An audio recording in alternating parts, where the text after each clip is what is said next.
Hello friends, welcome to my channel. मैं हूं आपका दोस्त सुशील कुमार और आज मैं आपके लिए लाया हूं मई 2021 का करंट अफेयर। आज की इस वीडियो में पूरे मई मंथ में हुई महत्वपूर्ण घटनाओं को व्याख्या सहित जानेंगे। दोस्तों, मैंने पूरी कोशिश की है लगभग हर एक टॉपिक को पिक्चर के जरिए अच्छे से समझाने की। बस जरूरत होगी तो आपको बड़े आराम से और धैर्य से वीडियो को देखने की। ये मई मंथ का दूसरा भाग है जिसमें लगभग 50 एक क्वेश्चन है जो कि मुश्किल से 20 या 25 मिनट में फिनिश हो जाएंगे। ऐसे ही आने वाले समय में इसके और भी पार्ट्स को जारी कर दिया जाएगा। इससे पहले वाले भाग में हमने मई मंथ में हुए लगभग 50 क्वेश्चनों को हल किया था। अगर आपको मेरा ये प्रयास पसंद आता है तो प्लीज लाइक और सब्सक्राइब के साथ साथ कमेंट सेक्शन में भी जरूर अपनी राय दीजिएगा। चलिए स्टार्ट करते हैं आज का पहला क्वेश्चन जो कि है आपकी स्क्रीन पर। हाल ही में किस कंपनी ने यूजर्स की टाइमलाइंस पर फैक्ट बॉक्स की सुविधा शुरू किया? तो राइट आंसर है ट्विटर। दोस्तों, ट्विटर ने अभी यूजर को कोविड-19 वैक्सीन के बारे में जागरूक होने में मदद करने के लिए एक नया फैक्ट बॉक्स जारी कर रहा है जो कि संकेत के रूप में हमें दिखाई देगा। इससे क्या होगा? इससे अधिक से अधिक लोगों को टीकाकरण कराने के लिए प्रोत्साहित कर रहा है और उन्हें जागरूक भी कर रहा है। ट्विटर ने एक ट्वीट में कहा, इस हफ्ते आपको अपनी टाइमलाइन में एक संकेत दिखाई देगा जो वैक्सीन सुरक्षा, प्रभावकारिता और सार्वजनिक स्वास्थ्य विशेषज्ञों में समाचार के बारे में स्रोतों से लिंक करता है। चलिए अगला क्वेश्चन देखते हैं। हाल ही में किस देश के यानबू बंदरगाह पर विस्फोटक से भरे जहाज को ड्रोन से उड़ाया? तो इसका राइट आंसर है सऊदी अरब।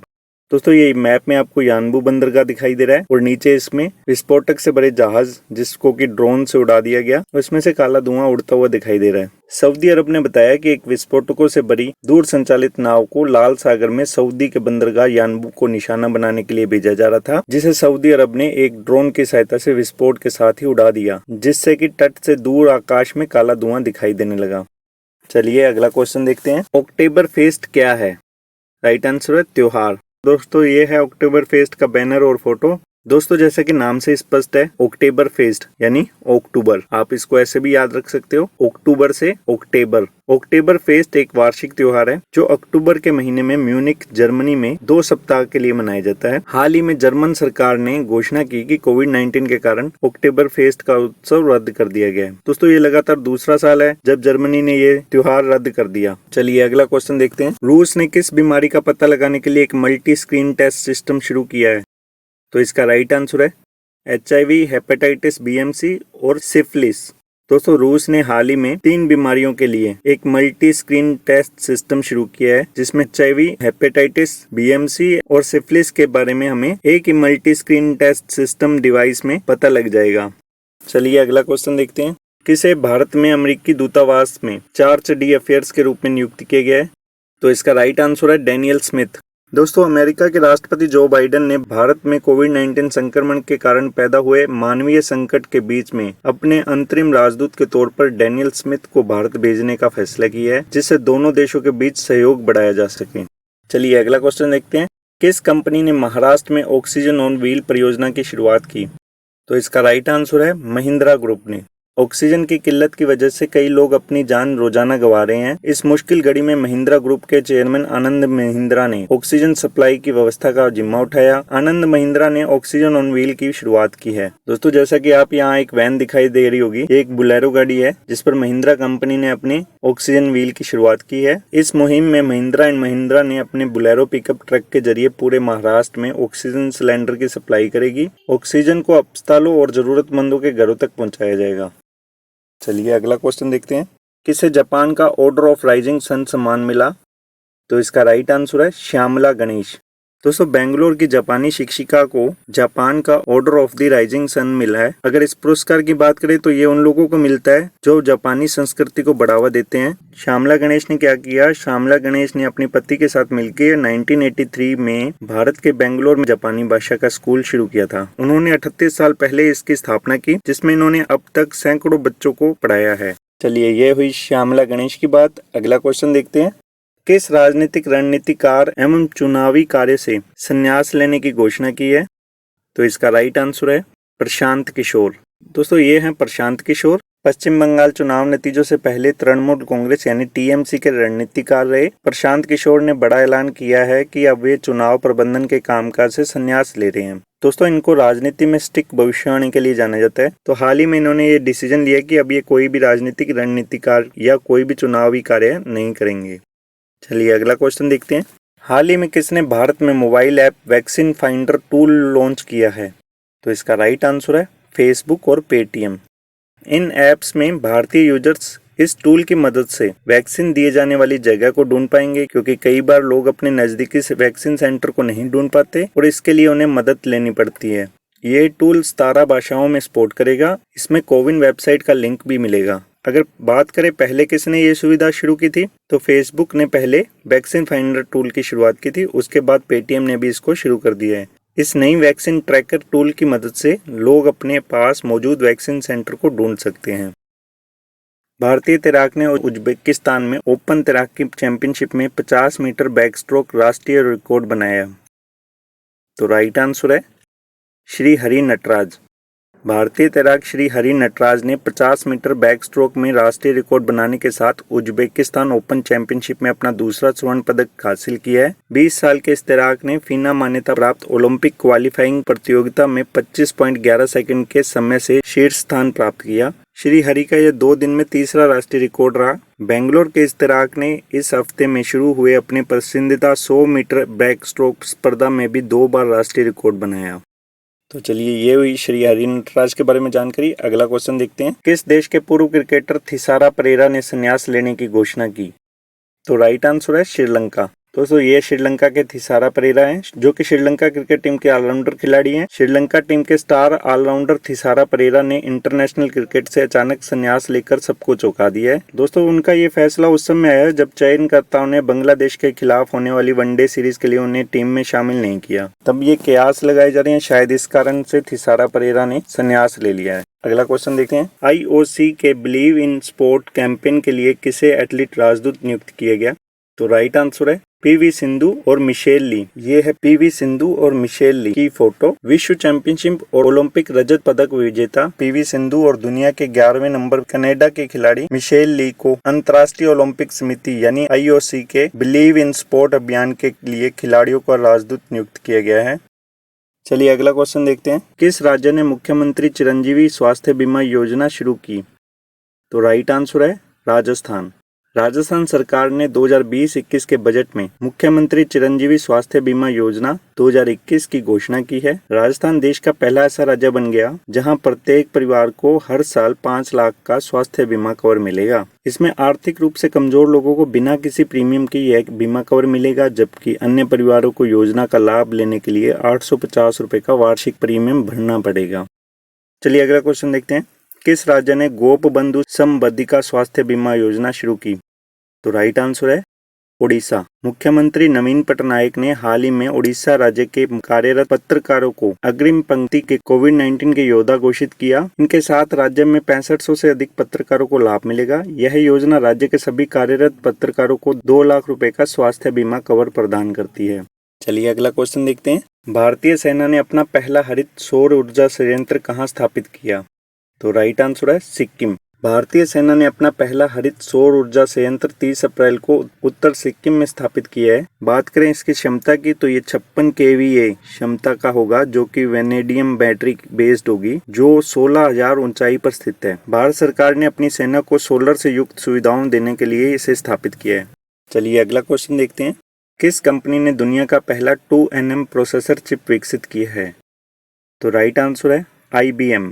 दोस्तों IBM ने दुनिया की पहली 2 नैनोमीटर प्रोसेसर चिप बनाई है, जो हमें आने वाले समय में अपने कंप्यूटर या मोबाइल में देखने को मिलेगी। बात करें वर्तमान की तो आज के युग में 5nm यानी 5 नैनोमीटर या 7 नैनोमीटर की चिप हमें देखने को मिलती है। नैनोमीटर का मतलब है एक चिप में बहुत सारे ट्रांजिस्टर लगे होते हैं, जो कि लाखों करोड़ों की संख्या में होती है। इन्हीं से प्रोसेसिंग की जाती है और इन्हीं 2 ट्रांजिस्टर के बीच की दूरी को कहा जाता है nm यानी नैनोमीटर। अब जितनी दूरी कम होगी उतनी स्पीड फास्ट होगी और प्रोसेसर भी गर्म नहीं होगा। दोस्तों आजकल के प्रोसेसर चिप हमारे नाखून से भी छोटे साइज के होते जा रहे हैं। चलिए अगला क्वेश्चन देखते हैं।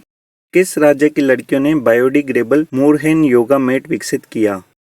तो इसका राइट आंसर है असम। गुवाहाटी शहर के दक्षिण पश्चिम में एक मीठे पानी की झील है जिसका नाम है दीपोर बील। इसे रामसर साइट जो कि अंतर्राष्ट्रीय महत्व के वेटलैंड और एक पक्षी वन्यजीव अभ्यारण्य का दर्जा प्राप्त है। मछली पकड़ने वाले समुदाय के 9 गांवों के लिए यह झील आजीविका का एक नया स्रोत रही, लेकिन पिछले कुछ वर्षों में यह समुदाय झील में अत्यधिक मात्रा में जलकुंभी हो जाने से परेशान था, जिससे यहाँ की 6 स्थानीय लड़कियों ने जलकुंभियों को तोड़कर योगा मैट बनाया और इस योगा मैट का नाम दिया मूरहेन। यहाँ आपको मूरहेन योगा मैट की फोटो दिखाई दे रही होगी।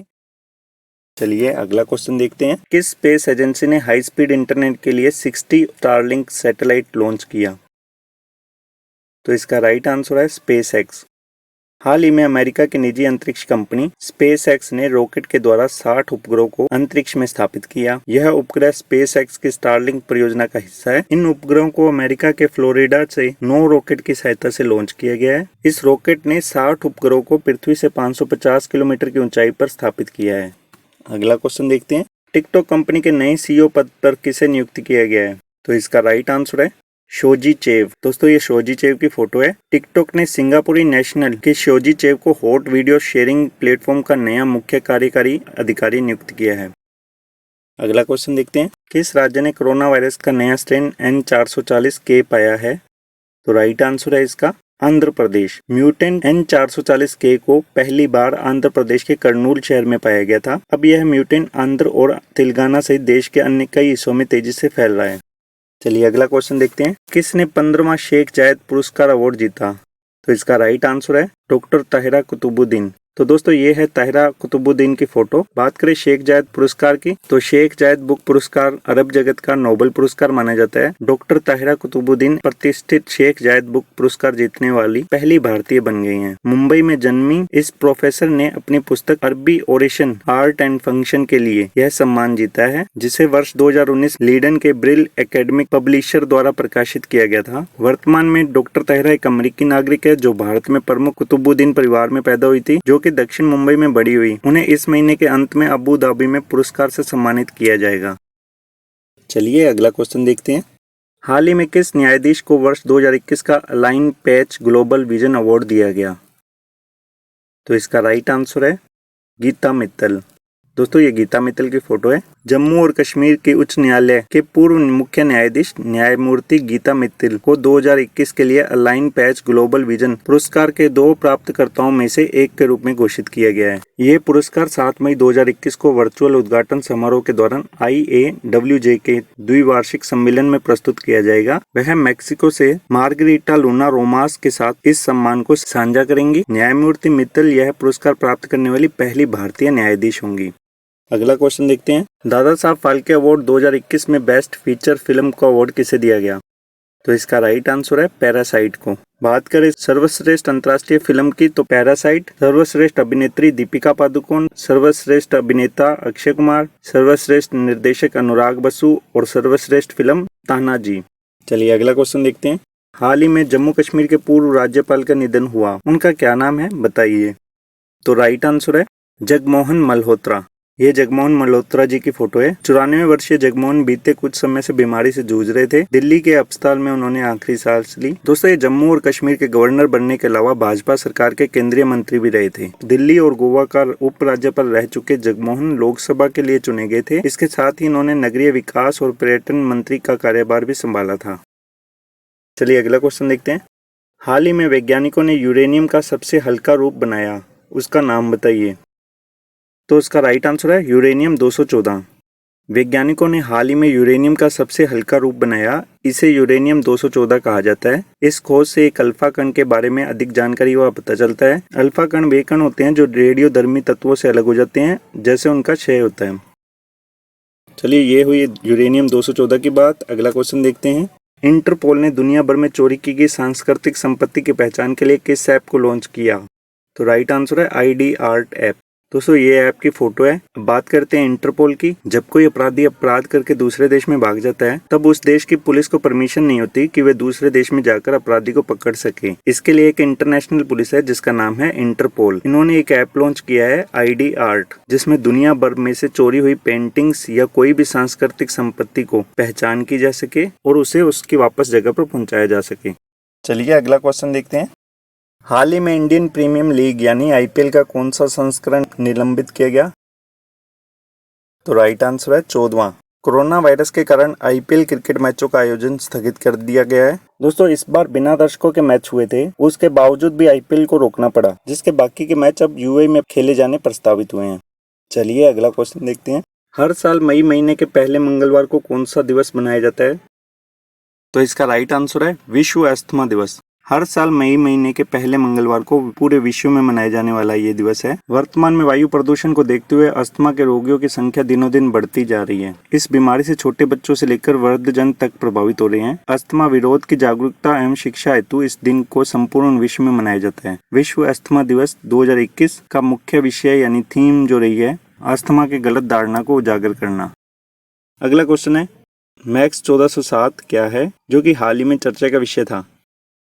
तो इसका राइट आंसर है सोयाबीन। दोस्तों, हाल ही में भारतीय वैज्ञानिकों ने सोयाबीन की अधिक उपज देने वाली और कीट प्रतिरोधी किस्म विकसित की है, जिसका नाम MACS 1407 रखा है। अग्रहार रिसर्च इंस्टीट्यूट ARI के वैज्ञानिकों ने भारतीय कृषि अनुसंधान परिषद के सहयोग से इसे विकसित किया है। MACS 1407 नाम की यह नई विकसित किस्म असम, पश्चिम बंगाल, झारखंड, छत्तीसगढ़ और पूर्वोत्तर राज्यों में खेती के लिए उपयुक्त है। अगर बात करें इसके बीज की, तो इसके बीज जो है 2022 के खरीफ के मौसम के दौरान किसानों को बुआई के लिए उपलब्ध कराए जा सकेंगे।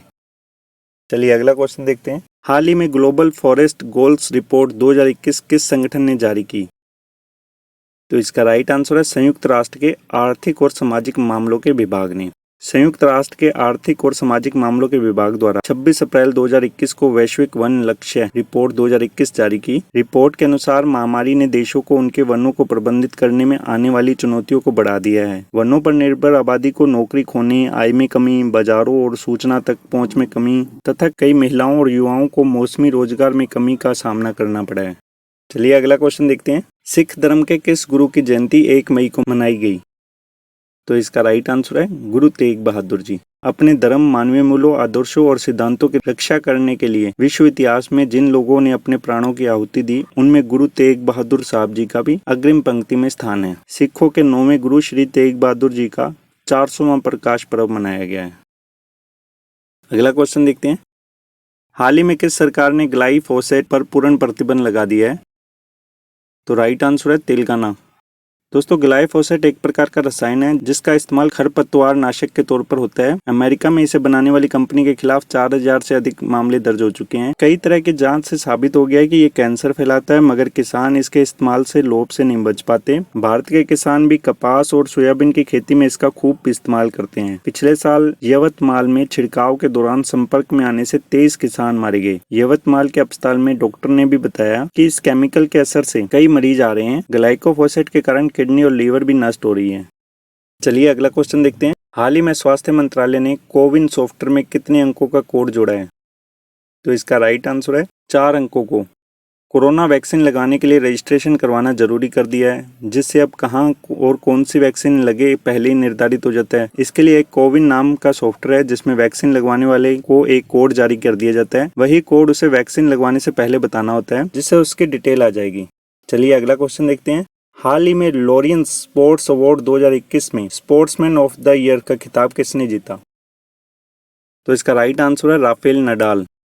ये राफेल नडाल की फोटो आप लोगों के सामने है। इस बार लॉरियंस वर्ल्ड स्पोर्ट्समैन का खिताब राफेल नडाल, जो कि स्पेन के टेनिस खिलाड़ी हैं, इनको मिला है। अगर बात करें इसकी वुमेन्स खिताब की, तो इसमें जापान की नाओमी ओसाका ने इसे प्राप्त किया। अगर बात करें Laureus world team of the year award की, जर्मनी का एक फुटबॉल क्लब है बायरन म्यूनिख, उसे Laureus world team of the year का अवार्ड मिला है।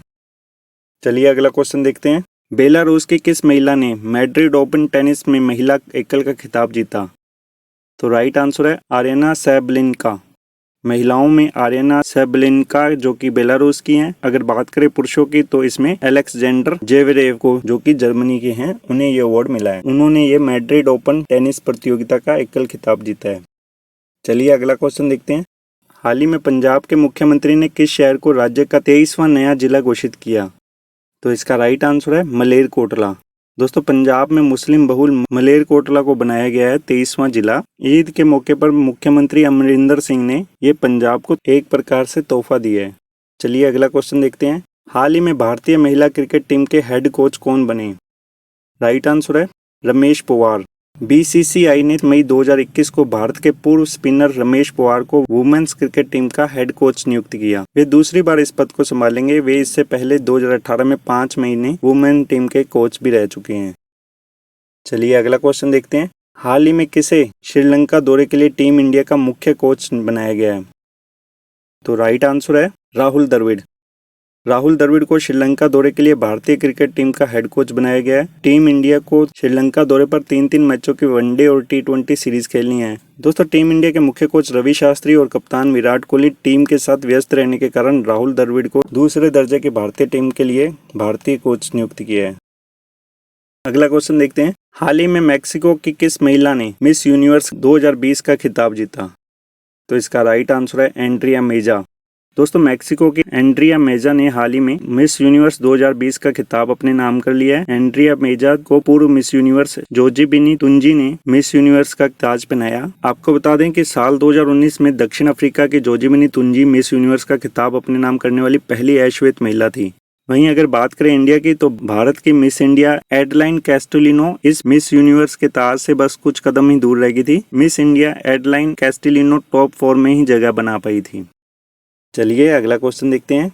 हाल ही में DRDO ने कोरोना से बचाव के लिए कौन सी मेडिसिन लॉन्च की? तो इसका राइट आंसर है 2DG oxy D glucose. DRDO के अध्यक्ष डॉक्टर सतीश रेड्डी ने कहा कि DRDO और डॉक्टर रेड्डी की प्रयोगशाला ने पूरा परीक्षण किया है। इस मेडिसिन को 30 अस्पतालों और बड़ी संख्या में रोगियों पर भी इसका परीक्षण किया गया। ये दवा एक पाउच में पाउडर के रूप में आती है, जिसे पानी में घोल के पिया जाता है। दवाई अब अस्पतालों में उपलब्ध होगी, जिससे मरीजों को कोरोना के खिलाफ लड़ाई लड़ने में मदद मिलेगी। अस्पतालों में भर्ती मरीजों को तेजी से रिकवरी करने में मदद और बाहर से ऑक्सीजन देने की निर्भरता को भी यह दवाई कम करती है। चलिए अगला क्वेश्चन देखते हैं। Women sitting near a window painting New York में कितने अमेरिकी डॉलर में बिकी?